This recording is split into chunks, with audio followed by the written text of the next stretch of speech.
Mbak Ita yang tinggal di Amerika bertanya tentang konsep ketuhanan pada Bang Zuma. Berujung sahadat.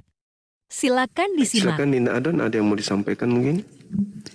Iya, aku ngasih tahu aja sama yang di bawah ya. Jadi kami, saya dan Kak Ita itu berada di Amerika. Jadi kalau ada sampai yang bilang Kak Ita kesini mau cari koin, Anda salah besar, salah besar. Justru Anda yang mengetik di situ itu kekurangan, sangat kekurangan dibandingkan kepada saya dan Kak Ita. Betul. Saya bekerja di sini, Kak Ita di sini. Betul. Tidak kekurangan dalam ekonomi. Jangan salah berpikir ya. Jika kami kekurangan koin, no. Sama sekali tidak. Tapi Kak Ita ke sini karena apa? Karena dilembutkan hatinya. Dibukakan akal sehatnya, dibukakan. Itu. Iya, beliau ini pejuang-pejuang ya untuk negara kita ini juga. Mereka teman-teman yang berkarya di luar sana sebagai seorang profesional, ya baik Adik Adon maupun Dinda Ita, mereka ini adalah pejuang. Mereka ya beda levelnya dengan kita. Alamak, kita mah recehan, mereka mah mereka ini penumpuk dolar kawan-kawan. Ada orang bingung, Tuhannya umat Islam itu nggak ada. Oke, nggak usah terlalu jauh. Roh Anda ada nggak? Ada. Sudah pernah kenalan dengan rohnya?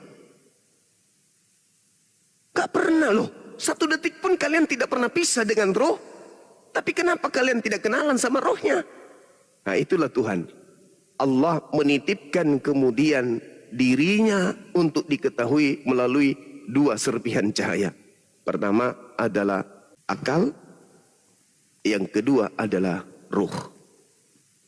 Dua dimensi ini yang Allah titipkan sebagai alat untuk mendeteksi adanya Allah. Itu Dinda Ita. Roh ini aja dulu. Jadi Allah mengatakan, aku titipkan roh, aku tiupkan rohku pada diri manusia.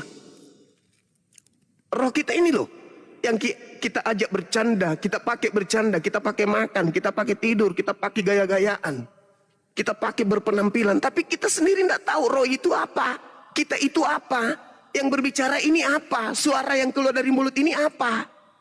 Maka kembali kepada ayat tadi. Sanurihim, aku titipkan kemudian kebesaranku wa fi anfusihim, pada dirimu. Jika engkau sadar, berarti Tuhan itu tidak punya keterbatasan dong. Yes, Tuhan tidak memiliki kelemahan. Karena yang diciptakan pada diri kita ini adalah seaprek kesempurnaan. Bagaimana urat-urat, bagaimana saraf-saraf, bagaimana kulit menutupi daging, tulang dan seterusnya. Siapa yang mengatur ini? Dialah yang maha sempurna itu. Maka jangan pernah memiliki keyakinan untuk mendudukkan perkara ketuhanan di mana Tuhan itu punya kelemahan. Jadi bayi butuh air ASI ibu, butuh digendong, butuh makan, butuh tidur. Itu bukan sifat Tuhan, itu sifat makhluk. Tanggalkan keyakinan seperti itu. Karena Tuhan itu maha dahsyat. Mustahil Tuhan itu jadi bayi. Anakku sayang, cepatlah besar, kelak engkau akan disembah. Itu mustahil. Itu hanya pemikiran orang-orang yang tidak memiliki logika sehat. Hanya doktrin dan dogma. Pencipta langit dan bumi itu segala-galanya sanggup melakukan apapun. Cuma Tuhan diselimuti sifat mustahil. Mustahil Tuhan mati, mustahil Tuhan menjadi ciptaan, mustahil Tuhan menciptakan Tuhan lain, mustahil Tuhan kemudian punya kelemahan. Itu sifat-sifat mustahil bagi Tuhan. Karena sifat-sifat itu hanya dimiliki oleh makhluk. Pencipta langit dan bumi itu maha mulia, maha perkasa, maha menghidupkan, maha mematikan. Maka dia tidak memiliki kelemahan sedikit pun. Saya kira begitu sebagai pembuka dari saya. Silakan mungkin ada tanggapan atau ada masukan. Aduh. Mas Adon deh. Kok aku enggak gini bang Jadi aku ngasih ke Ita itu gini tentang konsep ketuhanan ya. Siap. Pernah aku dengar dari abang itu ketika kita itu berbicara tentang Tuhan itu bagaimana konsep ketuhanannya, bagaimana konsep Mesiasnya, kemudian bagaimana konsep keselamatannya. Terus aku menunjukkan beberapa perbedaan di dalam Bible dengan Al-Quran. Kalau di Bible kita tuh punya banyak Bible ya kan. Di Kristen tuh banyak sekali Bible. Di Indonesia ada Bible berbahasa Indonesia. Di Inggris menggunakan bahasa Inggris, di Jepang menggunakan bahasa Jepang. Kemudian di Italia menggunakan bahasa Italia, di Latin menggunakan bahasa Latin. Nah, kita sebagai orang Indonesia, misalnya saya hanya bisa berbahasa Indonesia. Ketika saya ke Spanyol, pergi ke Spanyol, mendengarkan dakwah sebagai orang Kristen nih, mendengarkan dakwah di gereja, maka pendakwah itu akan salah mengucapkan. Kita tidak tahu dong, ya kan? Kita tidak tahu apakah dia benar apa salah karena menggunakan bahasa Spanyol, kita tidak tahu. Namun di dalam Islam, dimanapun kita berada, baik dari ujung dunia paling utara sampai ujung dunia paling selatan, tetap satu menggunakan bahasa Arab. Dan ketika imam itu melantunkan ayat-ayat suci Al-Quran, ketika misalnya Al-Fatihah ada kesalahan, kita bisa tahu di situ ada kesalahan. Ketika berkhutbah pun menggunakan bahasa Arab, kita bisa tahu di situ ada kesalahan. Sedangkan kalau di Kristen tidak bisa. Kita tidak mengerti jika kita tidak mengetahui bahasanya. Karena apa? Di dalam Islam itu dari kecil kita sudah diajarkan bagaimana cara mengaji, bagaimana cara memahami di dalam Al-Quran itu seperti apa. Kemudian saya tanya lagi, apakah kamu itu hafal? Ada satu ayat yang hafal dalam Bible? Dia jawab tidak. Sangat berbeda sekali dengan Islam. Islam itu ketika saya ditanya, adakah satu ayat dalam Al-Quran ataupun kamu hafal di ayat satu ayat di dalam Al-Quran? Tentu saya hafal. Jangan satu ayat, satu surat pun saya bisa hafal. Begitu. Berbeda sekali dengan saudara kita Kristen. Kemudian saya bilang begini, saya mengasih tahu kepada Ita itu karena apa? Karena saya sayang sama Ita. Saya sayang sama Ita, saya sayang sama teman-teman semuanya, saudara-saudara Kristen. Aku tuh sebenarnya sayang sama mereka. Kemudian saya ngasih tahu, ini loh, ini yang benar, kayak gitu. Bukan yang paling benar, tapi ini yang benar. Kalau yang paling benar berarti ada yang benar lain, tapi ini yang benar. Dari mana saya bisa tahu bahwa ini benar? Oke, mari kita lihat pada kitab suci. Bagaimana kitab suci itu? Kalau kitab suci ada yang salah, namanya kitab suci itu adalah firman Tuhan. Firman Tuhan tidak akan pernah salah. Kalau kitab suci itu ada yang salah, berarti itu bukan kitab suci. Saya menjelaskan seperti itu. Mulai berpikirlah, kemudian kita berkomunikasi, dia mencari tahu. Oke, kamu belajar. Apa yang akan kamu tanyakan kepada saya. Jika saya tidak bisa menjawab, maka saya akan menanyakan kepada orang yang bisa menjawab. Saya punya abang saya, Abang Yuma ataupun Ustadz siapa, saya bisa memberitahu. Minta pertolongan pada beliau seperti itu. Itulah yang saya beritahu kepada Ita sehingga saya bawa kemari. Silahkan Ita, kalau misalnya dari penjelasan saya ada yang kurang salah, tanyakan pada abangku ini, begitu. Aku tuh jangan disuruh tanya sekarang.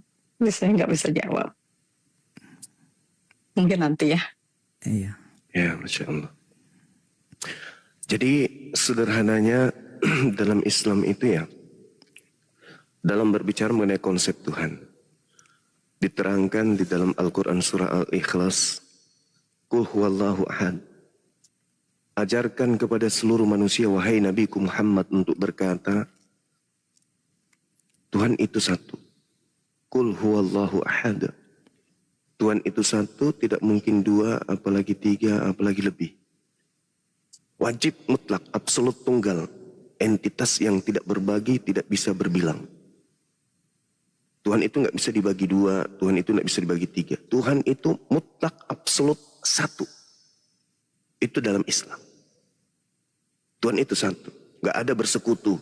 Tuhan kecil, Tuhan besar, Tuhan anak, Tuhan tante, nggak ada. Islam itu ahad. Sebagaimana penjelasan di dalam ajaran Yesus juga begitu. Shema Israel, Adonai Eloheinu, Adonai Ahad. Dan ayat ini sangat familiar. Markus 12 nomor 29. Yesaya 45 nomor 6, 46 nomor 5 dan seterusnya. Tidak ada Tuhan, hanya akulah Tuhan.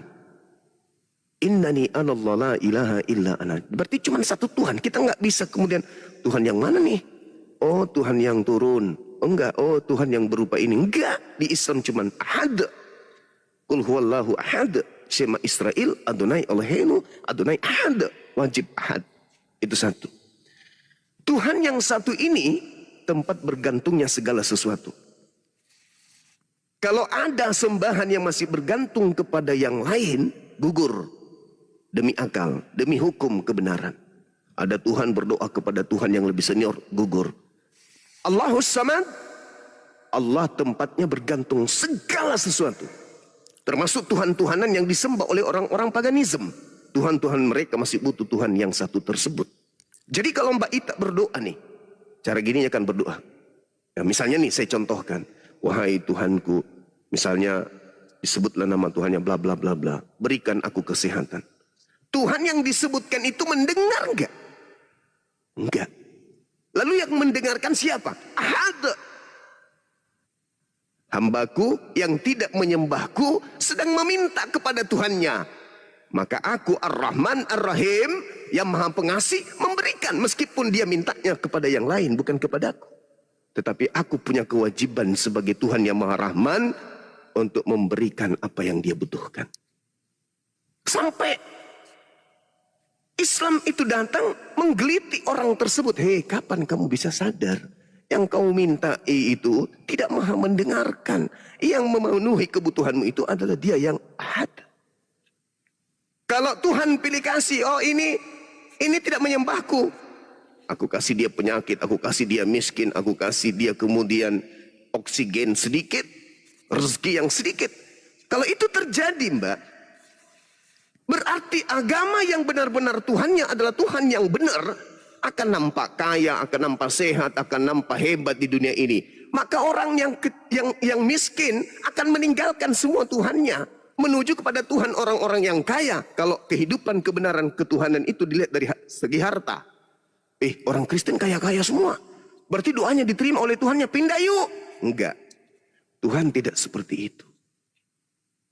Kita minta, orang yang non-muslim minta, ateis pun minta, semuanya diserahkan, semua diberikan.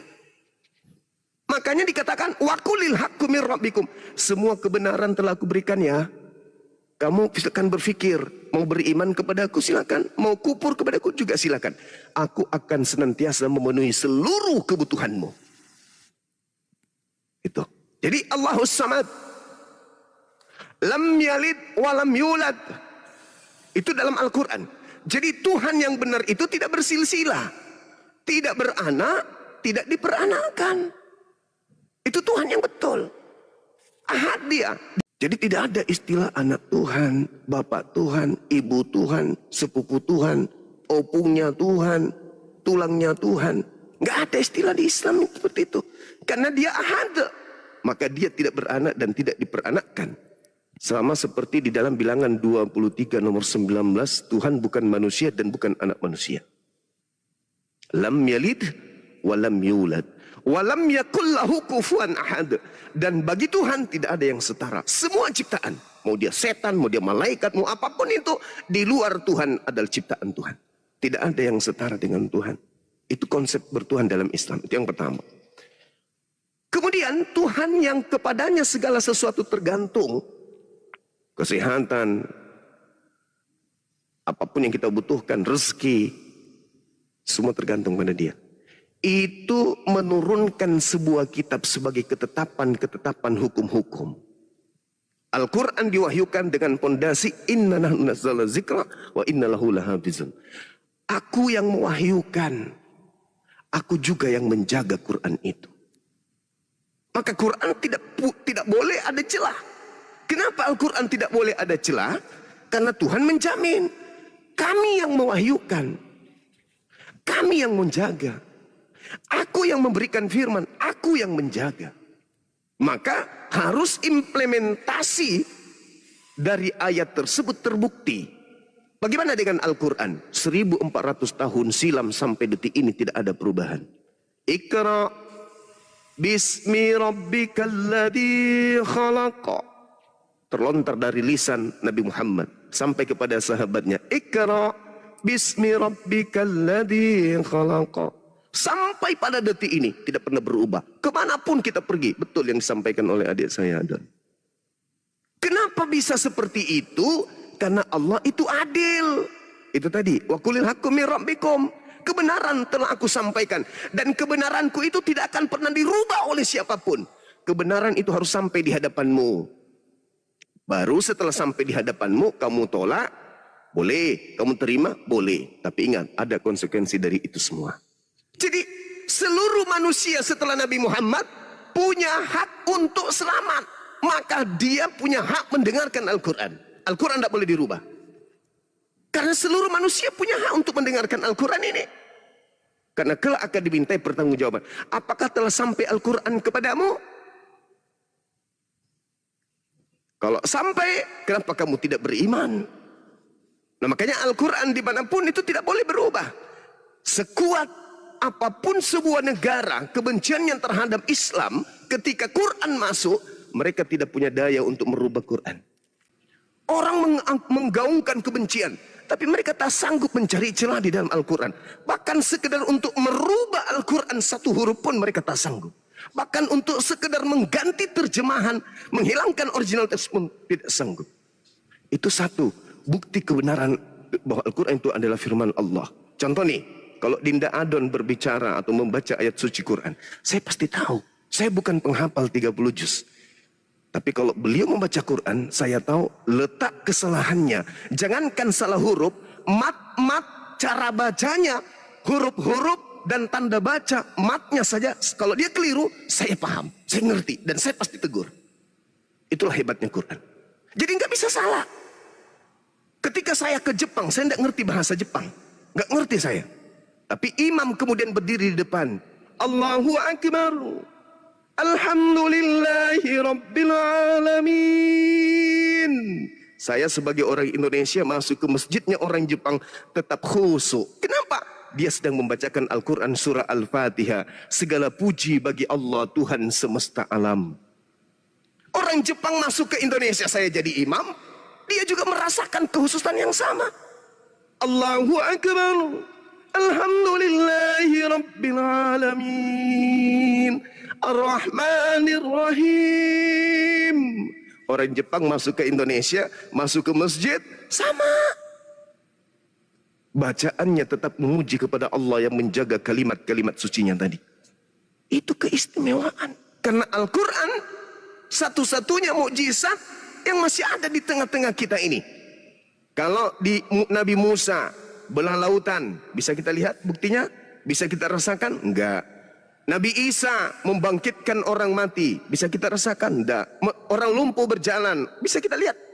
Sekarang kita bisa rasakan? Enggak. Nabi Muhammad membawa mujizat berupa Al-Quran. Bukan cuma umatnya, tapi seluruh umat manusia bisa melihat satu-satunya mujizat yang tersisa dari nabi-nabi yang pernah ada. Cuma Al-Quran. Saya pernah dialog, mohon maaf, dialog dengan seorang pendeta Leon. Namanya Leon of Yerusalem.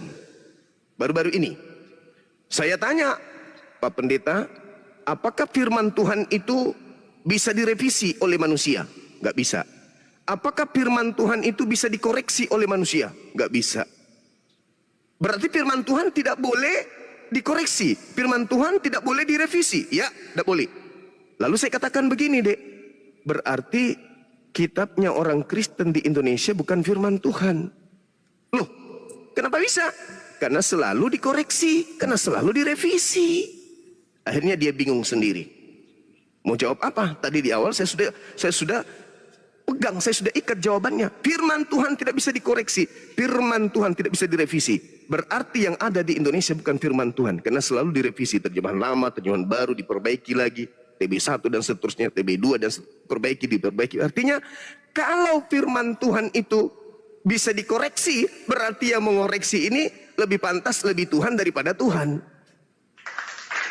Karena dia mengoreksi firman Tuhan. Tapi kalau Al-Quran, ada enggak kehidupan manusia? Ada enggak ilmu manusia? Ada enggak pencapaian manusia? Ada enggak keilmuan atau penemuan yang mampu merubah isi Quran?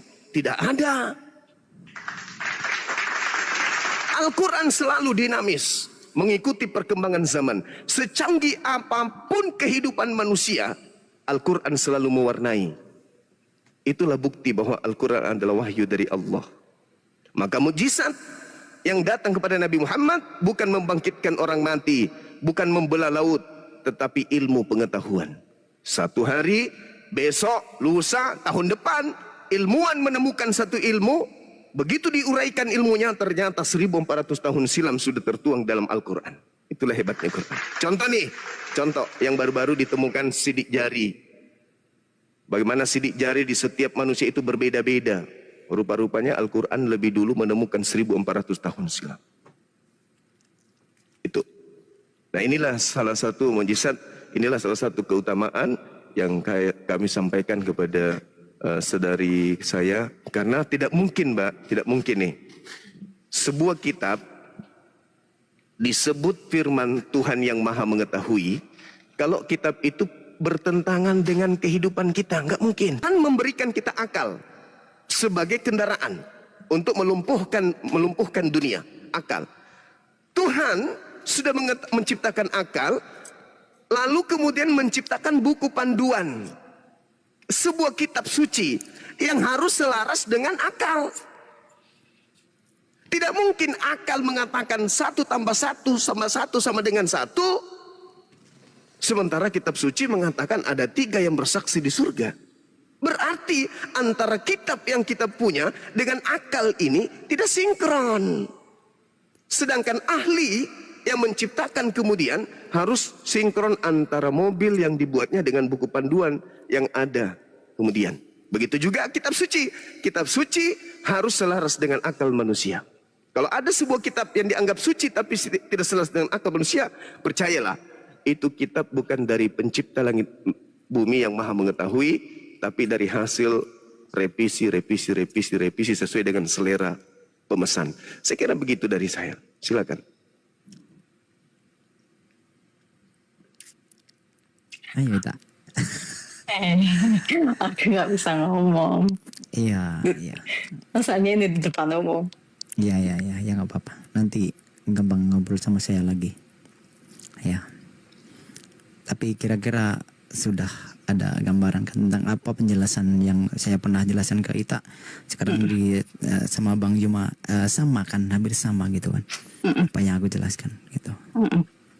Itu kalau mau istirahat ya silakan istirahat dulu. Nanti besok kita teleponan lagi. Apa? Mbak Ita, makasih ya Mbak Ita. Bentar. Sehat Apa mau selalu. bersahadat sekarang? Mau bersahadat sekarang? Ya bisa sih. Boleh. Ya udah. Tolong Bentar bagaimana? Aku ke ruang yang satunya. Ya. Bimbing dia bersahadat. Karena tadi dia ngomong sama saya juga. Saya ingin kembali ke fitrah. Maka saya bawa ke sini ke Bang Juma. Alhamdulillah saya mendapatkan pelajaran apa yang disampaikan kepada Bang Juma selama ini. Saya catat di sini Bang. Allahu Akbar. Masya Allah. Dinda Abu Hadid. Sabar Dinda, ya, sabar. Di belakang saya kan ada Bang tuh. Kumpulan Bible. Saya menjelaskan dari sana juga. Gitu. Allahu Akbar, Masya Allah. Memang saya jarang masuk ke komal diskusi. Tapi saya menggunakan pribadi saya supaya bisa mencontohkan kepada teman-teman di sini. Karena jika saya berdiskusi di sini ada kayak pergesekan-gesekan gitu kan. Makanya saya hanya dengan tingkah laku saya bagaimana yang bisa dicontohkan pada teman-teman Kristen. Kemudian mereka bertanya kepadaku, kok kamu seperti ini? Dari situlah saya membuka begitu Bang. Baik, Dan Masya Allah. kemudian Mbak Ita pun seperti itu. Subhanallah, Masya Allah. Allahu Akbar, Masya Allah. Jadi Dinda Ita, sebelum kita prosesi syahadat, saya ingin mendengarkan dari lisan adik saya ini mengakui bahwa yang selama ini kan Kristen tuh ya, di Katolik atau Protestan? Protestan. Protestan. Berani nggak mengucapkan di depan umum ini kalau Yesus itu hanyalah makhluk ciptaan Allah? Coba. Berani. Coba. Kita mau dengar. Makhluk itu ciptaan Allah. Yesus adalah makhluk ciptaan Allah. Yesus adalah makhluk ciptaan Allah. Allahu Akbar, Masya Allah. Ini sebuah iman ya, ini keyakinan, tidak boleh diganggu gugat, ini kepercayaan seseorang. Tidak boleh ada yang mengintervensi, karena itu ikhlas tanpa ada paksaan. Oke, satu telunjuknya, Simbol tauhid, kita satu Tuhan berbeda dengan yang lain. Ikuti saya. Bismillah. Bismillah. Ar-Rahman. Ar-Rahman. Ar-Rahim. Ar-Rahim. Dengan menyebut nama Allah Dengan menyebut nama Allah yang Maha Pengasih, yang Maha Pengasih, lagi Maha Penyayang. lagi Maha Penyayang. Asyhadu Asyhadu Allah Allah ilaha ilaha illallah illallah wa asyhadu wa asyhadu anna anna Muhammadan Muhammadan Rasulullah. Rasulullah. Aku bersaksi, Aku bersaksi, aku bersaksi aku bersaksi bahwa tidak ada Tuhan selain Allah, bahwa tidak ada Tuhan selain Allah. dan aku bersaksi Dan aku bersaksi bahwa Nabi Muhammad bahwa Nabi Muhammad adalah Rasul utusan Allah. adalah Rasul utusan Allah. Sah. Allahu Akbar. Masya Allah, Allahu Masya Allah, Subhanallah. Masya Allah, sahabat-sahabat sekalian, kita saksikan pada pagi hari ini untuk waktu Indonesia, di tengah-tengah kita ada saudari kita dari Kristen Protestan yang menyatakan imannya untuk memeluk agama Islam, ya, dengan penuh keyakinan, dengan proses berfikir lewat bimbingan adik kita Adon. Adon ini Masya Allah luar biasa adikku. Di awal perjumpaan kita tadinya kita saling kenal. Antum begitu luar biasa memperhatikan para apologet, tidak jarang membantu para apologet di Indonesia, sampai pada akhirnya turun tangan sendiri untuk memberikan pencerahan kepada saudara-saudara kita yang ada di luar sana yang membutuhkan pencerahan tentang Islam. Dengan kesederhanaan, keterbatasan ilmu, antum bisa membimbing saudara-saudari kita. Ini bukan hal sepele. Membimbing mereka dari jurang kekekalan di dalam api neraka menuju kepada jannah. Masya Allah, subhanallah. Kiranya Allah melindungi antum, kiranya Allah memberikan maghfirah, petunjuk, hidayah, meskipun jauh di luar sana, tapi hatimu tetap ada di Indonesia. Teruslah Amin. berjuang, ya, Amin. sampaikan kebenaran meskipun dengan pola yang sederhana. Masih banyak adik-adik ita-ita yang lain di luar sana yang butuh, ya, butuh kita untuk mencerdaskan anak bangsa ini kembali kepada fitrahnya, memeluk agama yang hakiki selalu. Saya kira begitu. Mungkin ada masukan, silakan, waktu dan tempat kami berikan. Terharu aja.